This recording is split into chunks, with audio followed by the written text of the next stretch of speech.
বিশ্বনবীর জামানায় মদিনায় এক ইহুদি লোক, এই ইহুদি লোক একটা উট জবাই করে ফেললো।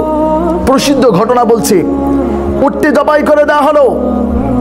সাহাবীরা জিজ্ঞেস করলো, আপনি কেন উটটাকে জবাই করলেন? আপনি তো গরিব, আপনি উটটা বিক্রি করলে অনেক লাভ পেতেন, লাভবান হতেন, আপনার মুনাফা হতো, আপনি কেন উটটাকে জবাই করে দিলেন ভাই? লোকটা দুঃখ পরিতাপ নিয়ে মনটাকে মলিন করে দিয়ে বলল, ভাই আপনি জানেন আমি অভাবী, আপনি অভাবগ্রস্ত, আমি ঋণগ্রস্ত, আমি দুঃখী, আমি অসুখী, আমি কষ্টে চলি, আমি অভাবে চলি। কিন্তু বিষয়টা কি জানেন, আমি এই উটের উপরে আমার বিবেকে বহুবার বসিয়েছি, আমার বিবিকে এখানে বসে বহুবার আমি ভ্রমণ করেছি, বহু জায়গায় আমি ঘুরেছি আমার বিবিটাকে নিয়ে। এই উটটাকে যদি আজকে বিক্রি করে দেই, আমার বিবির যে জায়গাটাতে বসছে, যেখানে বসেছে, এই জায়গাটার উপর আরেকটা ভিন্ন পুরুষ বসবে, এটা আমি কখনো বরদাস্ত করব না, এটা আমি মেনে নিতে পারবো না, এটা আমার পক্ষে সম্ভব হবে না।